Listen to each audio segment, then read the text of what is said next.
everybody, Elizabeth Carter here from Golden Horseshoe Equestrian. As promised, we are going to be talking all things fly control today.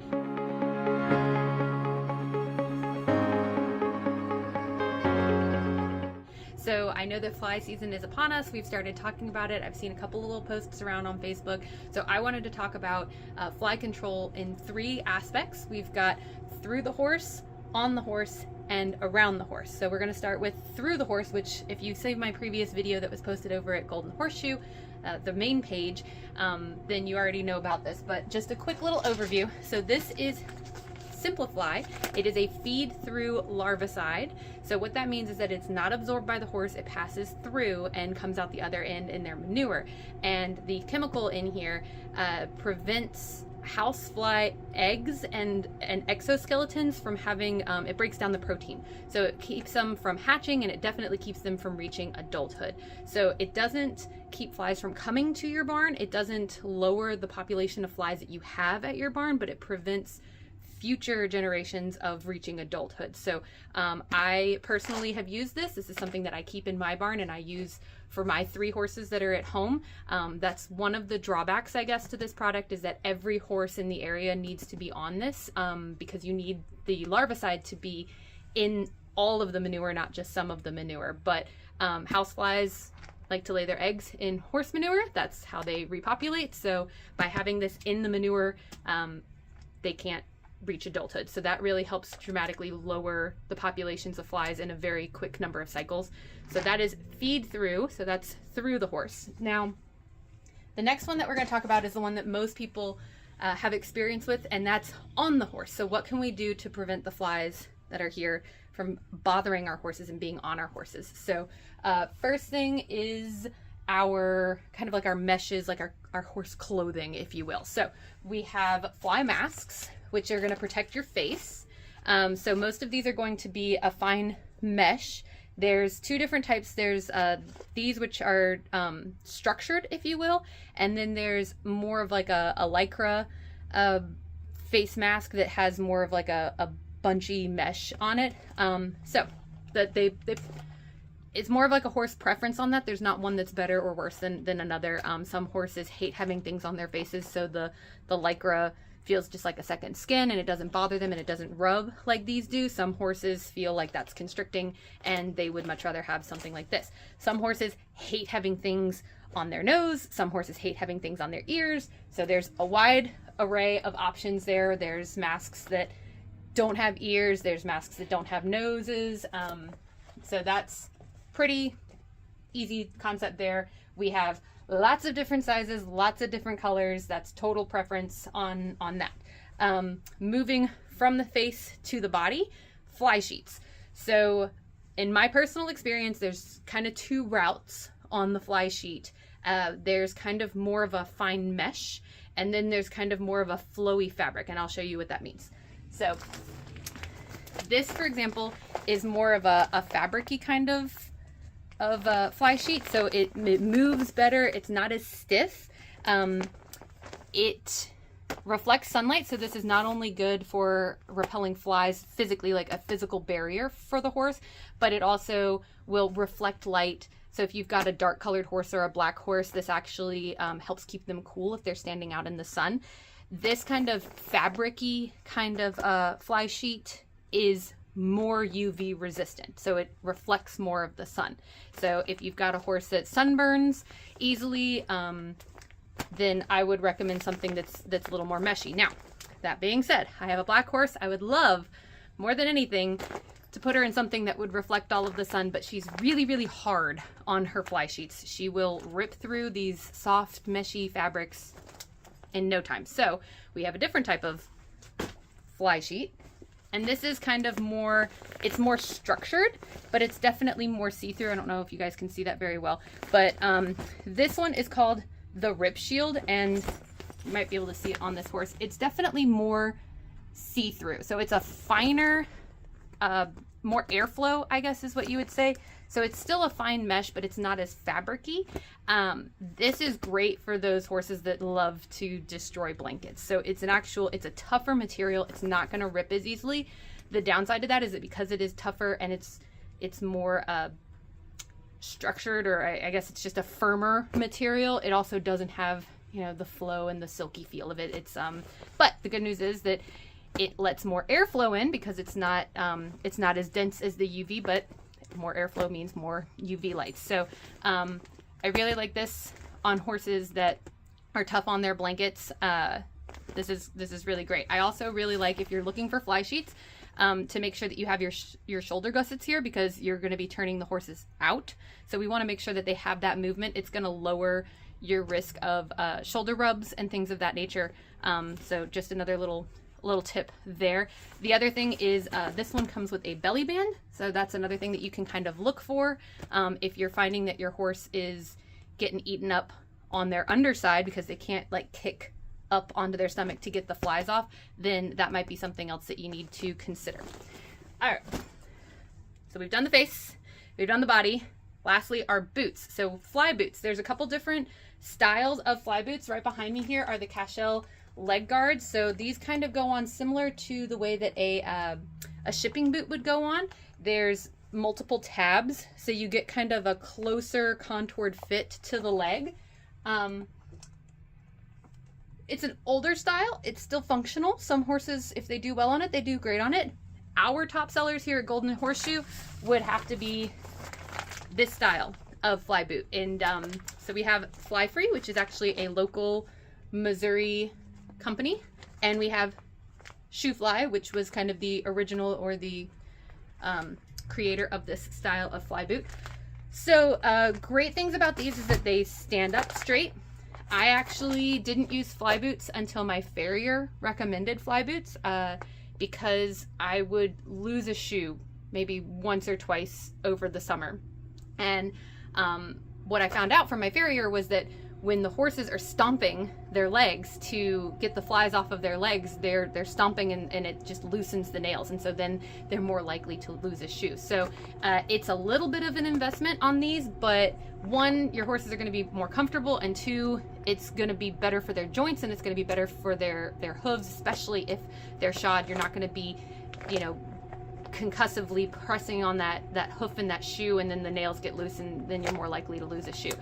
So the way that these work is that there's actually some boning that's sewn into the boot, and neither of these are very good as far as photos, but it basically holds straight up and down on the boot. So the flies aren't going to fly down into it. They kind of land on it, and it surrounds the leg of the hoof. Now, if you're looking at it when you first put it on, because it's rigid, but it's not incapable of bending. So what you'll find is that over time these kind of collapse. So if you are a Western rider like myself, you know that when you first buy a pair of Western boots, they're straight. Actually English too, now that I think about it. You buy any pair of boots, they start like perfectly straight, and then as you walk around and as you wear them in, they kind of sag a little bit there at the ankles. They kind of break in. It's the same thing here with these. We have clients that are on their 3rd and 4th year with their Fly Free boots. Highly recommend these. Always go with a super bright color, because on the off chance that you lose one in the field, which, knock on wood, doesn't happen very often with these because of the extra Velcro straps and everything, bright colors make it easier to find if you manage to lose one. And if you do manage to lose one, your horse is Houdini, because these stay on. I think that if anybody wants to in the comments verify that, like, these stay on, and they're very good, and I'm very thankful to my farrier for recommending them. Keeps me from having to have him come out for thrown shoes, and it also just keeps my horses a lot more comfortable. So what else? That takes care of our horse clothing, if you will. But in addition to putting clothing on our horse, which is a physical barrier, like there's nothing that we're putting a physical, fabric, if you will, between the fly and the horse, right? But we can also do topicals, which is kind of the equivalent of bug spray for us, bug spray for horses.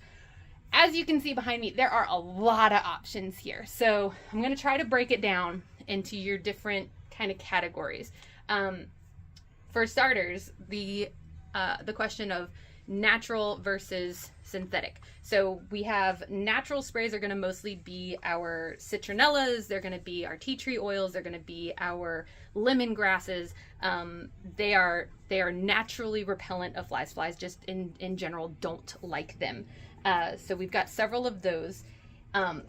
With that, I have found that it works on a short-term scale, but not necessarily like a long-term. It's similar to us with bug spray, right? If you use an all-natural bug spray, you're going to be reapplying it more often. So if you head to the synthetic route, there's actually, you can kind of break down your synthetics into two ways. So both of these are going to be they're not labeled as an all-natural fly spray, but if you can see here, the active ingredient on this is called pyrethrin. I hope I said that right. Pyrethrin, and the active ingredient on this guy is permethrin. All right, so they work in the same way. A pyrethrin is directly pulled from a plant, so it's more natural. It's directly from the plant, so that is a chemical that is pulled out of the plant, right? This is the synthetic form of that. So they act the same way. They're chemically similar. Think of it as like diamond, synthetic diamond, both chemically same thing. So just as a heads up on that, when you're looking and you're trying to decide, well, do I want pyrethrin or do I want permethrin? They should chemically work the same. One is just naturally derived and one of them is synthetically derived. With that, I have found that if you are at a horse show, I highly recommend something that is water-based. Water-based fly sprays aren't going to last as long as an oil-based fly spray, but they're not going to attract and stick with dust. So if I put an oil-based fly spray on my horse and then I go into the arena, when I come out, I'm covered in dust and covered in dirt. If I do a water-based one, it's going to dry, whereas oil obviously leaves an oily residue. So if you are at a horse show, I recommend water-based. You're going to have to reapply it more often, but you're also at a horse show, you're probably going to be rinsing off more often. You're probably going to be showering and bathing and grooming and things like that anyways. When I am turning my horses out for days on end and I don't want to apply fly spray, twice a day or something like that, I go the oil-based route because it's okay if they get dusty and gross. They're out there. So another thing just to kind of keep in the back of your mind, like, when am I going to be using this? Am I using it for short term, water-based, I want my horse clean, longer term, longer lasting, oil-based? So those are kind of our spray options that we've talked about. In addition to that, there is a topical spot treatment, very similar to the way that you put flea and tick repellent on a dog, right? So same kind of thing there. It's literally kills and repels ticks, kills and repels stable and face flies, fights mosquitoes. So think of this as the horse equivalent of your dog topicals for the same reasons. If you're talking about specific trouble areas, let's say that you have a wound that the flies are going to be drawn to that wound. You have something that's the flies are always drawn to eyes because they're wet, right? Or you have a wound or you have a scrape or something like that. Then you're going to want to extra protect that area. In that situation, you're going to want to find either a lotion or some kind of stick. We've got several options here.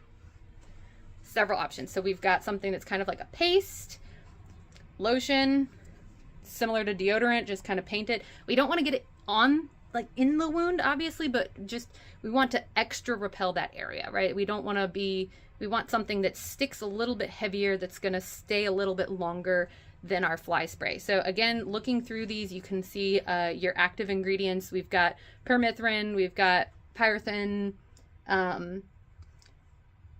cypermethrin, and pyrethrin. So again, all of these are going to be, none of these are the natural ones. And the last one that we have that's similar, it's similar to the spot treatment, but it's a pour on. So this product was actually recommended to us by a customer that said that she's used this and she asked us if we could carry it, and we looked into it and it's gotten great results and great reviews.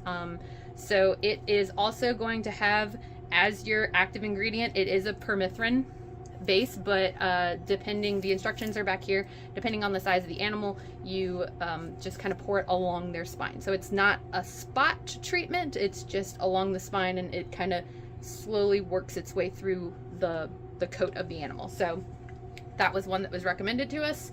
Same active ingredient as the spray, is just a kind of a different application process. We've talked about through the horse, we've talked about on the horse. Let's talk about around the horse. All right, so fly traps. Fly traps, the ones that are classic are going to be this lovely guy. Most of these are going to work in the same way. There is a little bag in here. I don't know if you can see it, but there's a little powdered pouch. And so once you cut the top of this and you fill it with water, there's usually an indicator line right here, fill line. So you're going to fill this with water. That little package in there, similar to a Tide Pod, is going to disintegrate, and the powder that is in there is going to mix in to your water. So this works really well at trapping flies. The way that it traps the flies is by attracting the flies to it. This is an attractant in here. If you get close to it, it smells pretty bad because it's not for you, it's for the flies. So this is great if you have high fly populations already.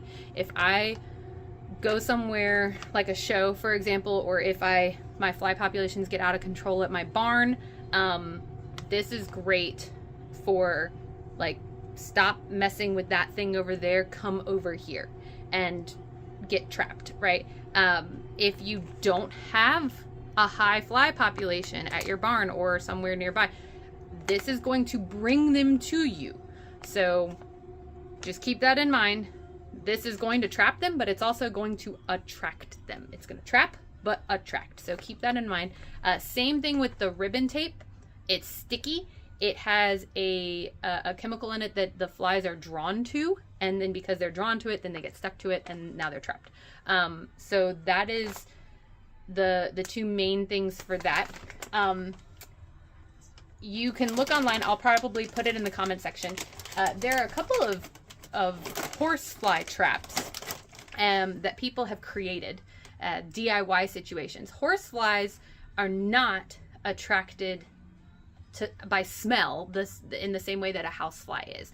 Horseflies are actually very much attracted to large, dark creatures. So another thing to keep in mind when you're choosing your fly sheets is that, again, they're not attracted to like white or colors or things like that. It's large, dark objects are what horseflies are attracted to. So there's actually a very ingenious creation that, again, I'll post in the comments, that is a trash bag with Dawn dish soap, water, and plexiglass. And this guy has had massive success with this because the black trash bag attracts the horseflies, and then they smack into the plexiglass and fall into the Dawn dish soap, and the Dawn dish soap breaks up the surface tension of the water so that flies can normally land on water because of the surface tension of the water. Sorry, my science teacher is showing right now. Dawn dish soap breaks that. So when they try to land on something that's soapy, they just sink right in and they drown. So that's a pretty cool DIY situation. We talked about the feed through, which is great for house flies. Those are those little face flies and the classic house fly that you see around the barn.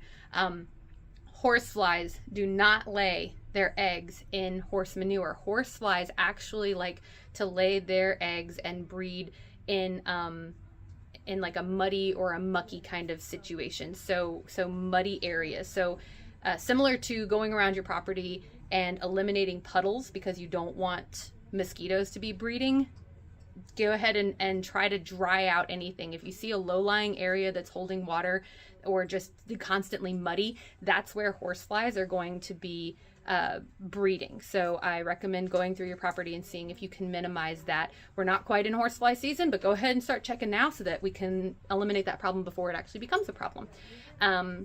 If you are not using a feed through for your fly management, then house flies, those little face flies and everything like that, those guys do breed in manure. So getting that manure as far away from your horses as possible is a good thing.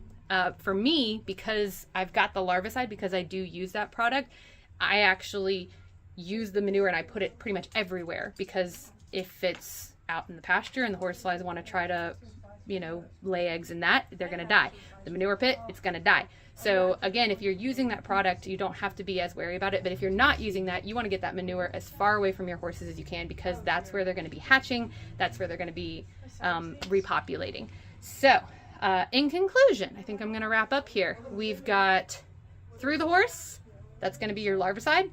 On the horse, you've got fly masks, fly sheets, fly boots, and then topicals. We've got sprays, both natural and chemical or synthetic, if you will. We've got the spot treatments, which are great for specific problem areas. Like I said, that one spot that flies like to find on the underside of the belly, going, you know, near, not in, but near or around the eyes, because they like to congregate there. So that's great for your spot stuff. And then we have, you know, our monthly kind of dog horse equivalent of flea and tick. So those are our topicals. That's on the horse. And then around the horse, fly traps work great, but just remember that they are attracting the flies. That's how they work, is they actually bring the flies into the trap. So just be aware of that. And then just trying to eliminate any kind of breeding ground. If you're not using the larvicide, taking your manure away, getting rid of the stagnant water, that's going to be a problem for mosquitoes, and then kind of checking where the mud is, because that's where horse flies are. So if you have any questions, feel free to comment below. I will get you guys a couple of links that I'll post there as well. And if you have any other questions that you'd like to reach out to me personally, my email is outreach, outreach, @ghtac.com. I hope this has been helpful. If I've forgotten anything, please let me know. Be happy to clarify. So thanks, guys.